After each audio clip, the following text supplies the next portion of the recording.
Hi golfers, Nick here from GOLFTEC Singapore. It's Friday, so welcome to another lesson on golf tips. This week on golf tips we're going to talk about why a lot of players find it difficult to hit a draw. And I think the draw should be sort of an easier shot to hit if you know how to do it. I think a lot of players, the way they try and draw the golf ball makes it hard to make good contact. And also we're going to touch upon why people tend to slice for the same reason. So we're going to hit a couple of shots today. I've got my 7-iron, got the mat set up. We're going to take a look at some video as well, but I'm going to explain to you sort of the main reason I see players that try and draw the ball struggle to make good contact. So you'll be able to follow some of this with the cameras here that I've set up. So one of the reasons why players I think struggle to draw the golf ball and still make good contact is to do with sort of the swing direction.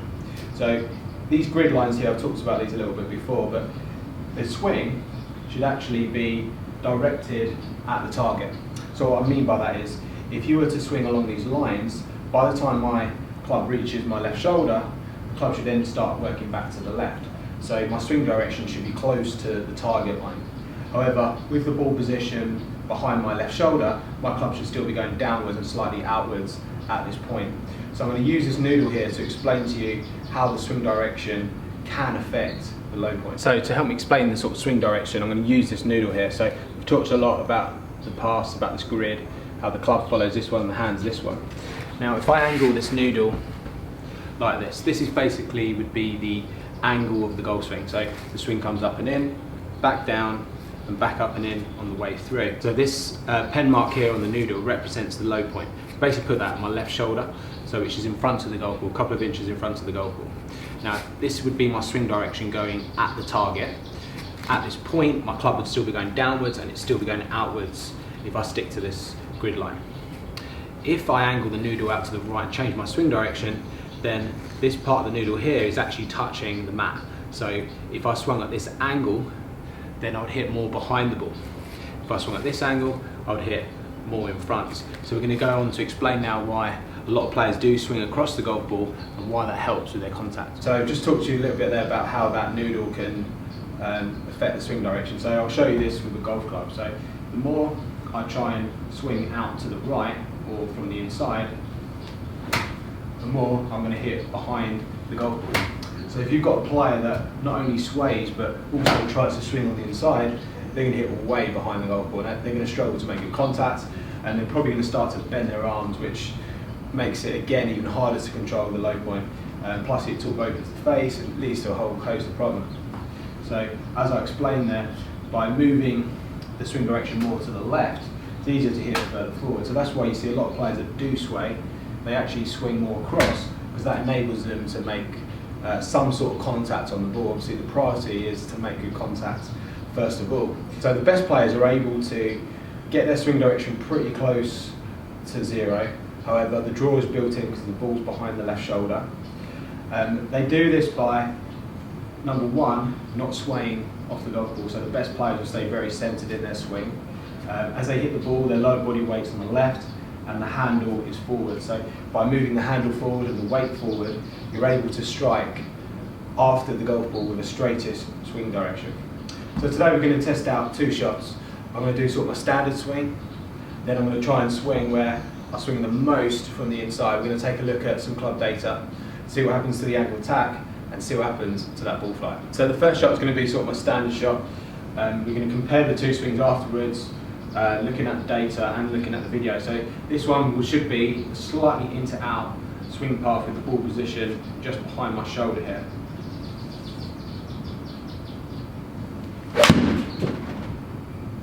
Okay, so pretty straight shot, you can see there. So just looking at the club data there for the sort of standard swing, 4.6 degrees from in to out and 5.2 degrees downwards. Okay, let's see what happens now when I try and deliberately swing from the inside, see what happens to the club path, see what happens to the angle attack.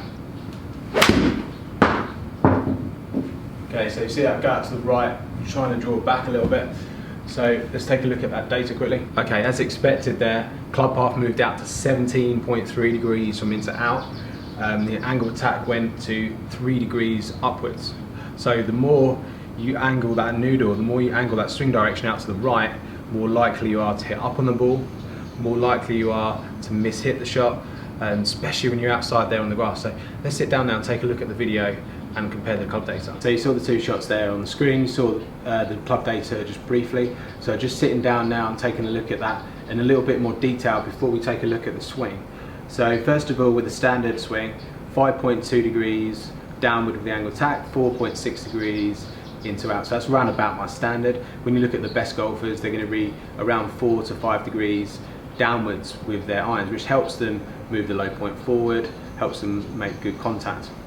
Now with the inside swing, I was 17.3 degrees into out, so a lot more inside. We can see from the swing what looks different, but the most important factor there and why you would struggle to do this consistently is that the angle attack was 3 degrees upwards.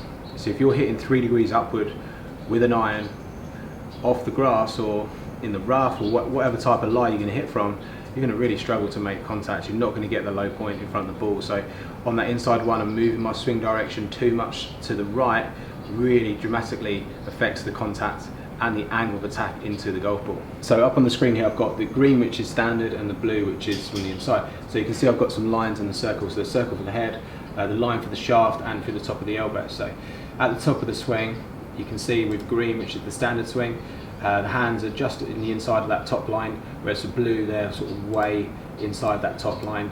Also, you can start to see how the head starts to move. We're going to look at this head from the other viewpoint in a second. Now, as I start down, you'll see for the green, I've pretty much got that club in that cone there. I'm going to take it down to P6, that position there. So if you take a look at the difference at this point, this one on the right, this club is from the inside, but it's too far from the inside. As soon as you get below this bottom line here, if you're measuring your swing at this point, if your club is underneath this, your swing direction is going too much to the right, you're probably going to hit behind the golf ball. And also you don't want that club to be going too far outside the other way. So a lot of golfers, I'm training them to sort of swing in this cone if they can. You'll notice with the one on the left there, at shaft parallel, clubs roughly in line with the hands. That's pretty much sort of standard position, but that's going to give you a pretty neutral sort of swing direction. Let's see what happens as we swing through. So as I swing through, you can see the shaft here on the left hand side for the standard swing just comes out just below the left shoulder, whereas for blue and the inside swing comes out on my head.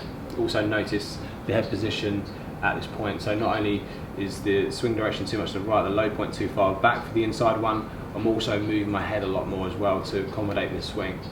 So basically it's going to be harder to control and you're more likely to hit behind the golf ball, catch the ball thin. Just winding this on just a couple more frames, you'll see how for green my hands are coming out on that top line as well. So basically I'm swinging more in a circle.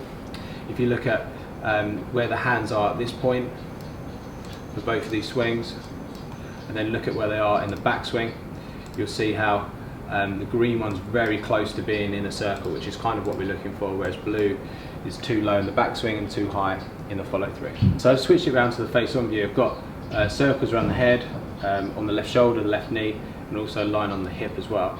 So in the backswing, first of all, you'll see how for the standard swing I stay very centered.